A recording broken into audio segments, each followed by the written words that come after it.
This is a special presentation. Welcome to the Inside Track, presented by Red Shores. Here is your host, Rocky Skierman. Tell us about your story. Yeah, I guess, Rocky, you get asked that question, and probably a lot of people here in the island, is your first thought in horse racing, and myself, I'm sure, is you. There's kind of been no real, we're just born into it, so I can't recall, when I was first introduced to horses, but I remember a couple of things, Rocky, back in, it was 1962 and I was 8, and my father, Elmer Biggar, he always had race horses, so as I say, we're always around.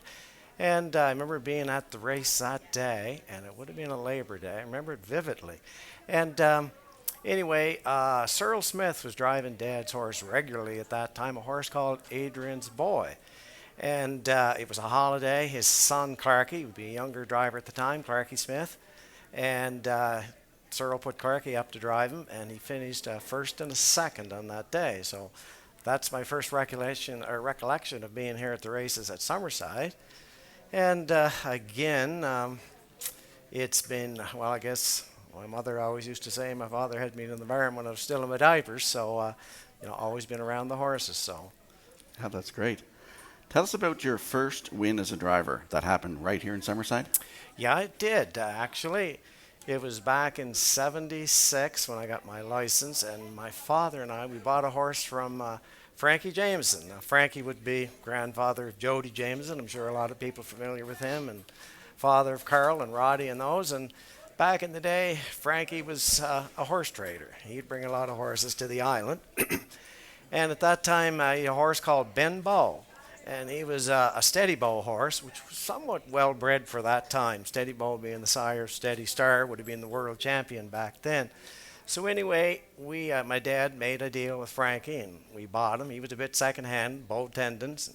Dad was good at that, so got him patched up. And I remember I got my license, and again, I was half owner. Dad gave me a drive or two on another horse before, just to kind of get your feet wet. And it was Dominion Day, so Dad said, you can drive the Ben Bow horse today. So I did. And that day we win. My first win, winning 2-11-1. He was 7 years old. Gave him a record that day that he died with. So anyway, that was a pretty special day. As for one, I think you could ask most people, they'd always remember the first win. Yeah, that's for sure. Yeah. What has been your favorite horse? Well, we've had a lot that we've liked. Yeah, I go back a few years ago, myself and Freeman Miles, we bought a horse, claimed a horse out of Sackville Downs at the time, a horse called Volvic. I remember. Yeah, and Volvic was pretty well a top-class horse here, and I think one year we won 10 or 14 heats or something with him, and he was a pretty nice horse, for those days, yeah. So he'd be one of my favorites for sure. I have a picture of him home when I was just a kid. Yes. He won CJW Pace, I think it was, and I was out for the picture. I have that picture at home. Oh, okay, right. What has been your biggest thrill in harness racing? Well, I guess my biggest thrill is just always being involved. A lot of small thrills that became big thrills, being involved with your family like you and going and all being part of the week and the day activity being race day. And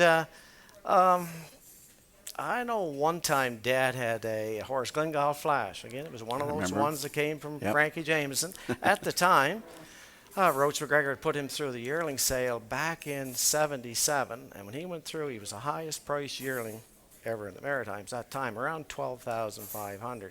Anyway, he broke down, and Dad got him. And we were racing him here, and I remember, he was do the top class here. We win it a couple of weeks in a row. And then they were having the winter carnival pace here during the winter, and they brought horses. I think Metastar and a few over from St. John. I think we might have been going, that was back in the early 80s for a couple thousand, and he won that. That was a pretty nice thrill at the time, you know. For sure, a lot of money back then. Yeah, it was. It was good money back then, for sure.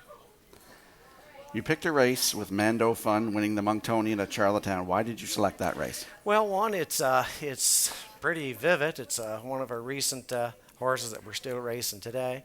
And for more than one reason. Well, one, it was Old Home Week. Old Home Week's a pretty nice week to go down and win a race. And it was a race that was kind of, they were doing kind of a revival of the Monktonian, which was a pretty prestigious race in the Maritimes. And I guess the story had been told that it hadn't went in 25 years, and a bunch of the local people from Moncton thought they would bring it back again. And they done some research, and they found the Monktonian, the original trophy, and they took it to the track. I think Alan McNutt was pretty instrumental in doing it. And they done a little research, and Don Callback, he owns half horse Man Do Fun with me. And they were telling too, Don owned a horse called, George Callback, Don's dad, owned a horse called Mighty Lee. And back in 1959, Don's father's horse won one of the divisions off the Monktonian. So it was kind of nice on that side.